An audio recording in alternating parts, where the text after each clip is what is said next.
with creatures on this earth and this vegetarian issue, is there a point where, or firstly, is it a noble thing for mankind to resist eating fellow creatures, as in animals, etc.?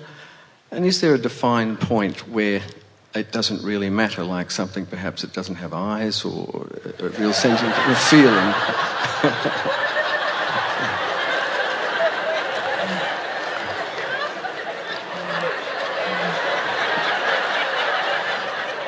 This troubles me, this one. I don't mind eating oysters, actually, but I wonder about prawns sometimes.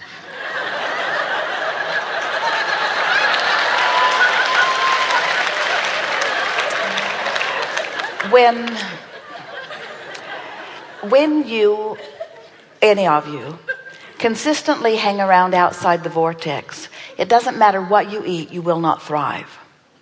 When any of you remain consistently inside the vortex, it doesn't matter what you will eat, you will thrive. So it's a vibrational thing. It's not what you're eating that's keeping you from your well-being. It's what you're thinking. It's the vibrational discord that is responsible. All day long we've been going on and on and on, and you will not hear us ever say that your well-being is contingent upon what you eat. It is upon your vibrational alignment. And when you are in the vortex, you will be inspired to the food that is best for you. One of the lovely things about the time and environment in which you all are living is that amongst the food that you have relatively easy access to is so much variety of ingredient or component that your physical body, which is a veritable chemical factory, can make magic from what you are eating. And so you could take anyone and present to them a relatively varied diet, and the cells of their body would figure out what to effectively do with it. But the discord that happens in so many physical apparatus is not because the cells have lost their way or because there is something wrong with the food that you are eating. It is that the things that you are thinking about and worrying about are keeping you in a position where you disallow your cells from functioning in the way that they would and could if you were not in a state of resistance.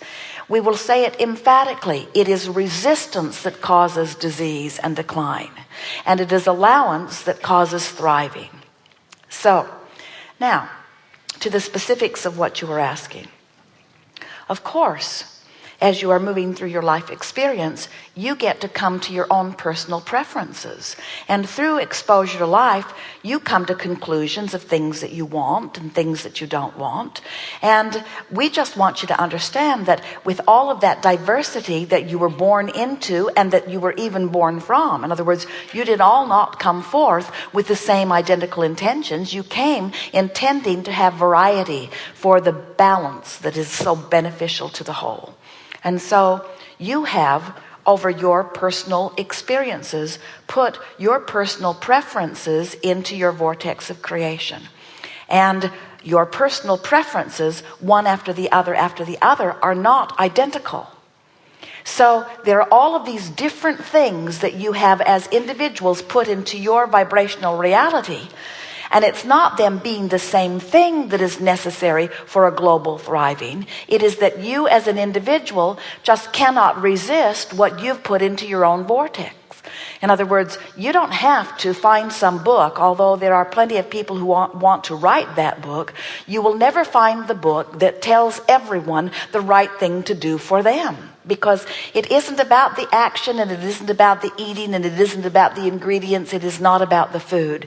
It is about the alignment with who you are or not. It is about the vibrational discord or absence of it that equals the thriving or not that you are seeing around you, you see.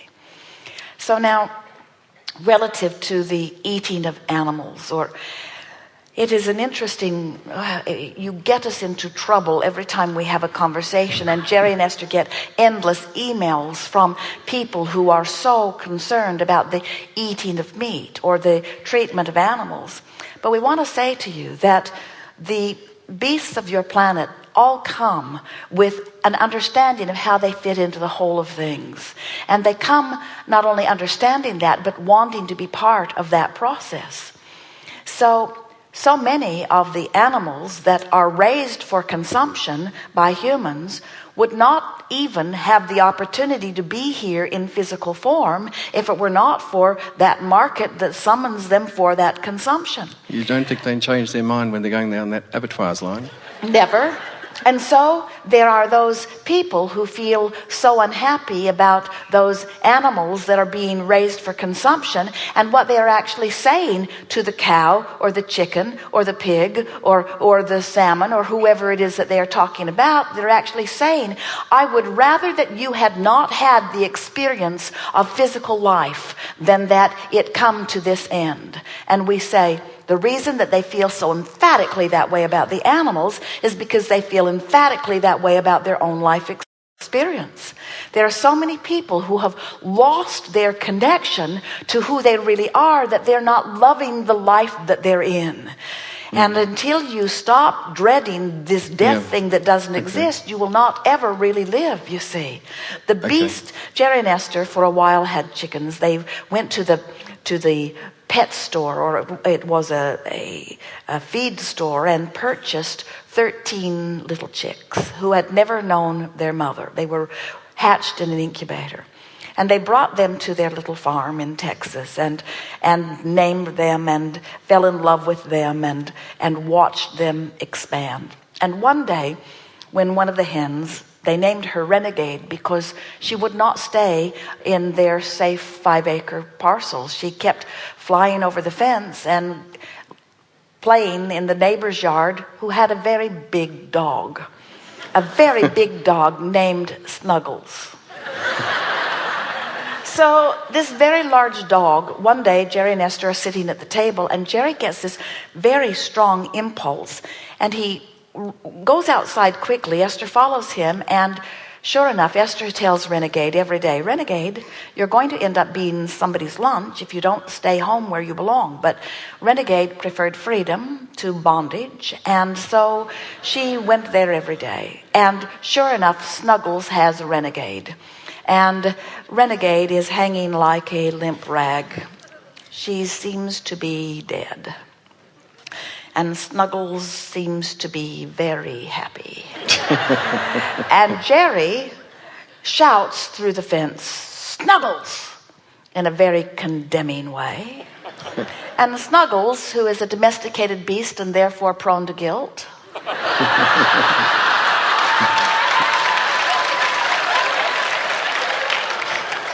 dropped Renegade and ran home. And Renegade hit the ground, came back into her body, shook herself off, and came home. And Esther said, Abraham, we thought that Renegade was dead. And we said, no, she was just getting ready to be dead. Oh, in other words, a resurrection for a moment. Her consciousness had released, because no point in staying for the kill. Her consciousness released, and when the crises passed, she just returned, you see.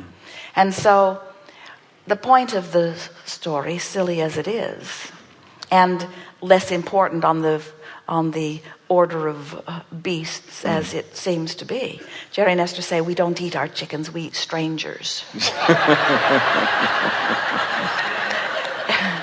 Is that since there is no death, and the animals don't fear death, and they come back into consciousness quickly, and they adore life.